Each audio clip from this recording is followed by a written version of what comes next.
Hi, I'm Melvina Germain from Calgary, Alberta, Canada, and I'm a poet. You know, the thing about being a poet is very interesting. I became a poet when I was, I believe, 60 years old. My husband was not doing well in the hospital, and he told me, you know what, you should write. And so I decided to start writing at that time. 60 years old. And here I am now sharing poetry with you on YouTube. I think that's pretty wonderful. So every week, at some point, I will come here and read just for you. Okay, so we're going to start a reading today called I'm in Love With, and I'll read all my poetry. I've written so many poems, there's no way I can recite it all, so please bear with me. I'm in love with. I'm in love with the beauty in this picturesque world. Yes, in love with the blue and the green. I'm in love with its vastness, that whole awesome scene. Well, I'm in love with lollipops from the candy store, the scent of candied apples, and so much more. I'm in love with the month of June, the weddings and diamonds that will come soon. I'm in love with the characters from The Wizard of Oz. Oh, I love the lion and the Tin Man too. Well, I'm in love with the animals here at the Calgary Zoo. I'm in love with a good book on a quiet afternoon, lost in its characters oh so soon. I'm in love with inspiration, words of affirmation, books like Eckhart and Tolle. Ah, the words dig deep to my soul. I'm in love with kids playing hopscotch and skipping rope. I remember when, but it seems so long ago. I could skip rope too, don't you know? I'm in love with the river, watching the eddies play, in love with the uncertainty of each new day. Well, I'm in love with Bonnie and Clyde. Boom, boom, say goodbye. I'm in love with Romeo and Juliet. How did that story go? No matter. I'm in love with old picture shows. I'm in love with characters from Gone with the Wind. Prissy, you remember that foolish girl. I can't birth no babies. Don't forget Scarlett, with her sad, sad face, when Brett Butler looked her in the eye and said, "Frankly, Scarlett, I don't give a damn." Love old picture shows. Well, I'm in love with fantasy and make-believe, wearing long dresses and fancy shoes. I'm in love with Cinderella dancing at the ball, watching Prince Charming stand tall. Why? I'm in love with it all. I'm in love with screaming children and crying babies too. I love those pillow fights, I do. The mess of cotton, fluff flying through the air, with happiness everywhere. I believe I'm in love with all of you. Thank you for listening to that. That was called I'm in Love With. I would like to continue on with another poem, if that's okay.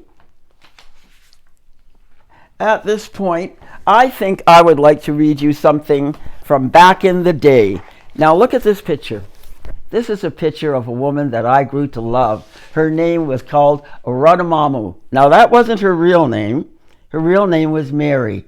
But I didn't know that until she was in the hospital, not doing so well. And when she shared many things with me, I feel so blessed to have been able to spend a lot of time with her. She taught me so much and showed me so much. Even in her passing, she showed me things that I would have never known.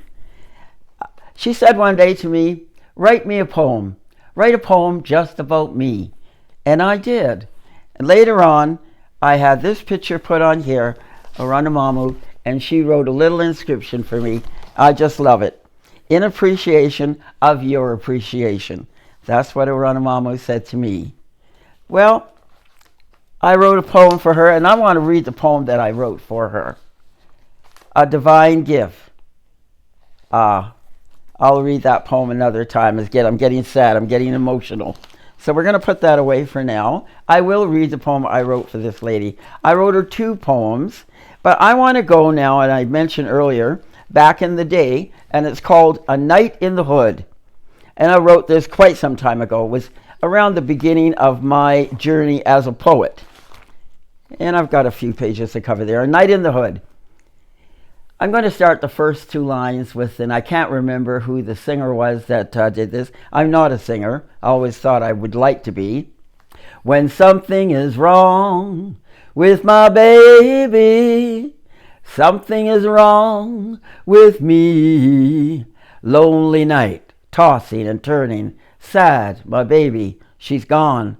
Across the room, I see a pair of blue jean pants, red top hat, and tattered running shoes, dressed for the streets. At the bottom of the stairs sat old Mr. Green, umbrella overhead, puddles at the bottoms of his feet as he sits brazenly in his work attire, wearing sunglasses, a blue plaid shirt, ripped straw hat, and an old tin can held tightly in his palm. He nods his head with a smile as I place my hands in my pockets and walked away. Yeah, taking a stroll down the avenue, hoping to see my baby. 'Cause when something is wrong with my baby, you know something is wrong with me. Ladies of the night, fake hair and boobs, short leather skirts, stiletto heels, lace underwear, and garter belts.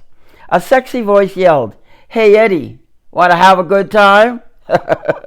The flavor of raindrops as they danced upon my face gave me a calming sense of peace, awakened with the sense of cars, buses, above-ground trains. Let's not forget the passers-by, drag queens, men in pink suits with hats so fine, chains of gold intertwined, all blend together for a taste of city wine. I felt the warmth of the fired-up drum, rubby-dubs warming their hands and drinking brew.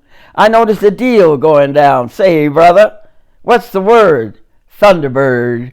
What's the price? 45 twice. Skitzing bodies, quivering, emptiness written all over their faces.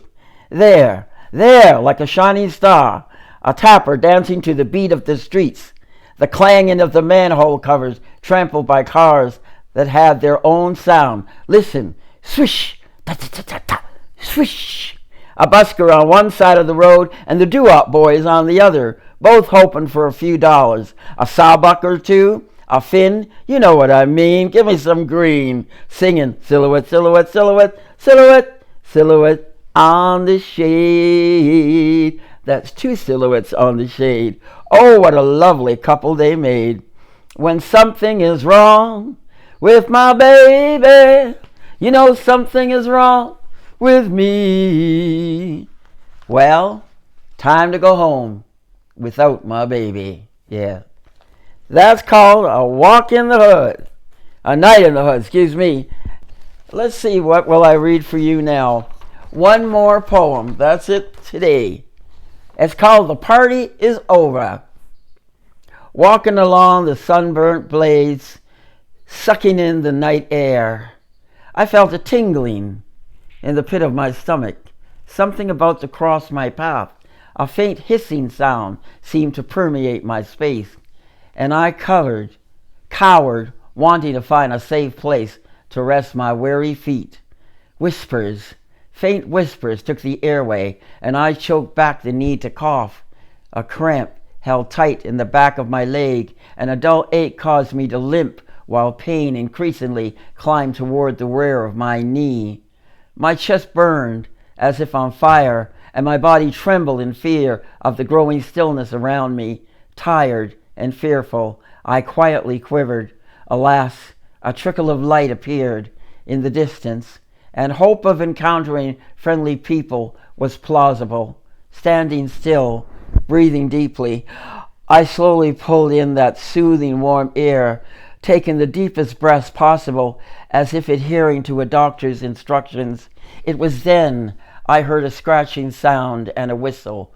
Almost simultaneously, in amazement, I hung in my space, holding on to a branch of a poplar tree that grew massive in height, bent slowly to the side, as if ready to topple to the ground.